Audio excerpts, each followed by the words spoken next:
శ్రీమాత్రే నమః. ఈ వీడియోలో మనం మకర రాశి వారికి ధనయోగాలు ఏ విధంగా ఉంటాయి, వాళ్ళు సంపాదించిన ధనాన్ని దాచుకోవాలంటే ఏ గ్రహాన్ని పూజించాలి అన్న విషయాలంటే కేవలం మకర రాశి వారికి ధనయోగాలు ఏ విధంగా ఉంటాయో తెలుసుకుందాం. మకర రాశి వారికి సహజంగా రాశ్యాధిపతి శని అవటం వల్ల జీవిత ప్రారంభం నుంచి కూడా ప్రతిదీ కూడా వాళ్ళు జీవితంలో కష్టపడి మాత్రమే సాధించుకోవాలి.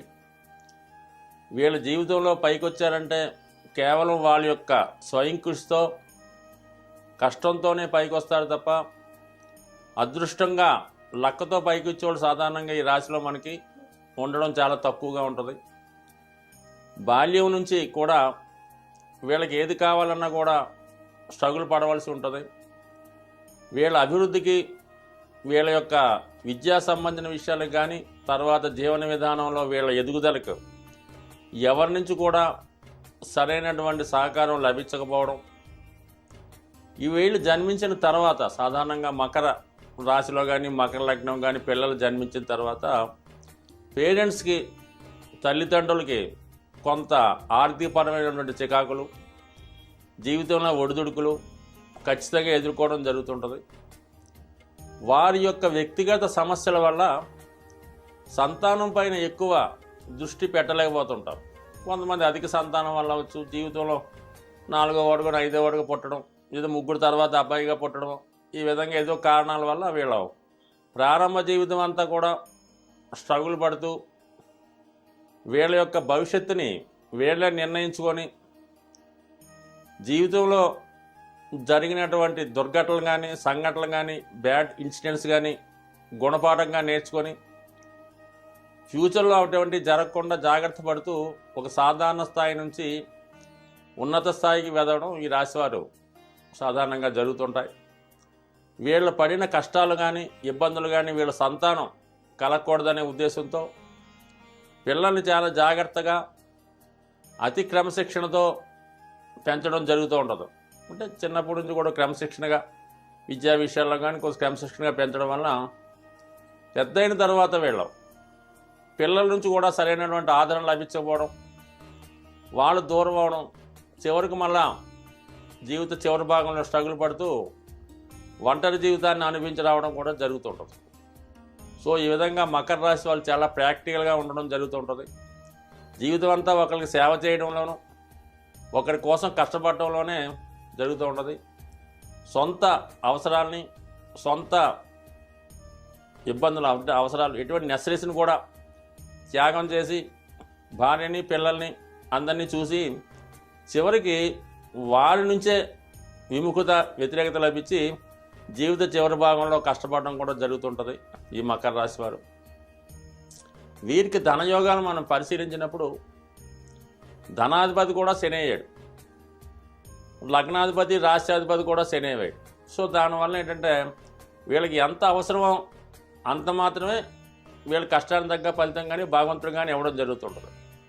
కుటుంబ స్థానాధిపతి శని అవ్వడం వల్ల పుట్టడమే కొంచెం హంబుల్ బిగినింగ్గా ఉంటుంది. కష్టపడి జీవితంలో పైకి రావడం జరుగుతుంటుంది. ఎంత సంపాదించినా అది వీళ్ళ కుటుంబ అవసరాలకి వీళ్ళకి సరిపోతుంటుంది. అయితే మరి ఏ విధంగా దాచుకోవాలి? సొంత అవసరాలను త్యాగం చేయాలి.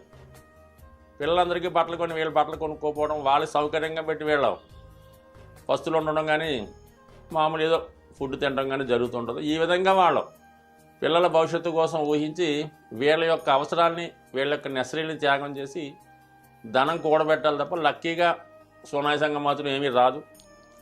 దాని తర్వాత వీళ్ళు ప్రభుత్వ ఉద్యోగంలో అయినా, ఏదైనా సాధారణంగా ఎక్కువ ఫ్యాక్టరీలు, కార్మిక సంస్థలు, ఈ గనులు, తర్వాత ఏంటి పెట్రోల్ బంకులు, సాధారణ జాబులు ఎక్కువ మంది వీళ్ళు కనబడుతుంటారు. ఎవడో నూటికో కోటికో ఒకటి పైకి రావడం జరుగుతుంటుంది. మిగతా అంతా కూడా బిలో మిడిల్ క్లాస్ ఫ్యామిలీలో జరుగుతుంది. చిన్న చిన్న ఉద్యోగాలు, ఆటోమొబైల్ రంగం, బస్సులు, ఆటోలు, మెకానిక్లు, స్కూటర్ మెకానిక్లు.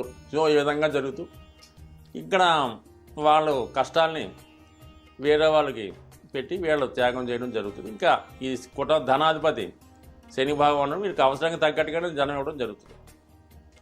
ఇక లాభాధిపతి కుజుడు, ఇది ఒక మెకానికల్ గ్రహం, ధైర్య సాహసాలతో కూడుకున్న గుణం.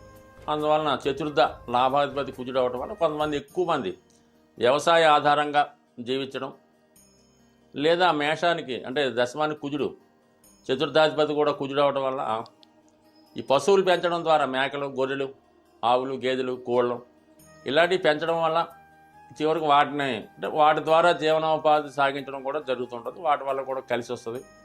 అలాగే ఆటోమొబైల్ రంగం, అలాగే హోమ్ గార్డ్సు, వాచ్మ్యాన్లు, సాధారణంగా చిన్న స్థాయి జాబులు మాట మామూలుగా ఈ హోమ్ గార్డులని, క్లాస్ 4 జాబ్స్, కానిస్టేబుల్, ఈ విధంగా వీళ్ళ చిన్న స్థాయిలో ప్రవేశించి నెమ్మదిగా జీవితంలో వెతకడం జరుగుతుంటుంది. వీళ్ళ ఖర్చులతో పాటు ఆదాయం అంటే కుజుడు లాభస్థానం అవడం వల్ల కుజుడు యొక్క బలాన్ని బట్టి వీళ్ళ యొక్క సోర్స్ ఆఫ్ ఇన్కమ్ తెలుస్తూ ఉంటుంది. ధనస్థానం బాగుంటే, లాభాధిపతి బాగుంటే సాధారణ స్థాయి కానిస్టేబుల్గా చేరిన ఉన్నత స్థాయి డిఎస్పీ, ఎస్పీల దాకా వెళ్తూ ఉంటారు.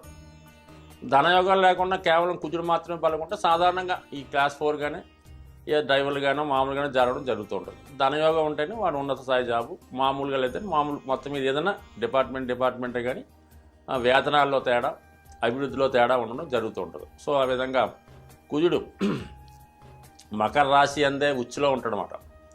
అందుకని క్రమశిక్షణతో కూడుకున్నటువంటి లైఫ్ వీళ్ళకి ఎప్పుడూ ఉంటుంది అన్నమాట. అంటే శని క్రమశిక్షణ కారకుడు, కుజుడు డిసిప్లిన్ ప్లానెట్, రెండు కూడా రంగంలో ఉంటే ఒక మెకానికల్ రంగంలోనూ ఒక టెక్నికల్ రంగంలోనూ చాలా క్రమశిక్షణగా స్వయం కృషితో పైకి రావడం జరుగుతుంది. కుజుడు బలం బట్టి వీళ్ళ యొక్క డెవలప్మెంట్ ఆధారపడి ఉంటుంది. అలాగే మరి కుజుడు రవితో కలిసి ఉంటే, సూర్యభగవానుడు షష్టాధిపతి అవ్వటం వల్ల రవితో కలిసి ఉంటే కంపల్సరిగా ప్రభుత్వ ఉద్యోగం లభించే అవకాశం ఉంది. చిన్న స్థాయియో పెద్ద స్థాయియో వాళ్ళ ప్రయత్నాన్ని బట్టి వాళ్ళ జాతకంలో ఉన్న ధనయోగం బట్టి గవర్నమెంట్ సర్వీస్ రావడం జరుగుతుంది. మరి బుధుడితో కలిస్తే, బుధుడు షష్ఠ భాగ్యాధిపతిగా, అప్పుడు ఎలా ఉంటుందంటే చిన్న స్థాయి ఉద్యోగంలో ప్రవేశించి నెమ్మదిగా దాని తర్వాత ఏదైతే వీళ్ళు వృత్తిరీత్యా నేర్చుకున్నారో వారి నాలెడ్జ్ ద్వారా సొంతంగా అంటే వ్యాపారం అనొచ్చు, లేదంటే సర్వీస్ అనొచ్చు, ఆ రంగంలో ప్రవేశించి నెమ్మదిగా కొంత ధనాన్ని సంపాదించే ప్రయత్నించడం, తద్వారా కొంతమందికి ఉపాధి కల్పించడం కూడా జరుగుతుంటుంది. ఇంకో వ్యాపారం మీద ఎక్కువ ఆలోచన మక్కువ ఉంటుంది. సో ఈ విధంగా ఉంటుందంటే ఇక్కడ షష్టాధిపతి మరి రవి అష్టమాధిపతి అయినప్పుడు కూడా ప్రభుత్వ రంగ కారకుడు కాబట్టి ప్రభుత్వ ఉద్యోగాలు, బుధుడితో కలిస్తే వ్యాపార రంగంలో స్థిరపడడం కానీ వ్యాపార సంస్థలో చేరడం కానీ జరుగుతూ ఉంటుంది అన్నమాట. ఇంకా గురువుతో కలిస్తే, తృతీయ వ్యయాధిపతిగా గురువుతో కలిస్తే ఉపాధ్యాయ రంగం అన్నమాట. సాధారణంగా చిన్న స్థాయి టీచర్గాను లేదా అంగన్వాడీ టీచర్గాను జీవితాన్ని ప్రారంభించి నెమ్మదిగా ఓ 10 మందికి సలహాదారుడిగా ఉండడం, లేదంటే కొంతవరకు ఈ పూజారులు, పురోహితులు, జ్యోతిష్యులు లేదా చిన్న స్థాయి ఉద్యోగంలో ఈ గురువు సంబంధించిన వృత్తిలో శని కలిసి ఉండడం వల్ల సాధారణ స్థాయిగా ధన సంపాదన చేయడం జరుగుతూ ఉంటుంది. మొత్తం మీద ఏదైనా వీళ్ళు సంపాదించిన ధనంలో వీళ్ళ అవసరాలు, వీళ్ళ కోరికలు త్యాగం చేస్తేనే ధనాన్ని సంపాదించుకుంటారు తప్ప వచ్చింది అవసరాలు ఖర్చు పెడుతూ ఉంటే పెద్దగా ఏమీ మిగిల్చుకునేది ఉండదు. బట్ ఏమైనా మకర రాశి వారు లాభాధిపతి అయినటువంటి కుజుని అనుగ్రహం నిమిత్తం హనుమాన్ని ఎక్కువగా పూజించుకోవడం, ఎక్కువగా హనుమాన్ చాలీసా చదువుకుంటే కంపల్సరీగా జీవితంలో సాధారణ స్థాయిలో వీళ్ళు జీవనోపాధి ప్రారంభించినప్పుడు కూడా ఉన్నత స్థాయిగా జీవితంలో అనిపిస్తారని, జీవితంలో పైకి వస్తారని ఆశిస్తూ స్వస్తి.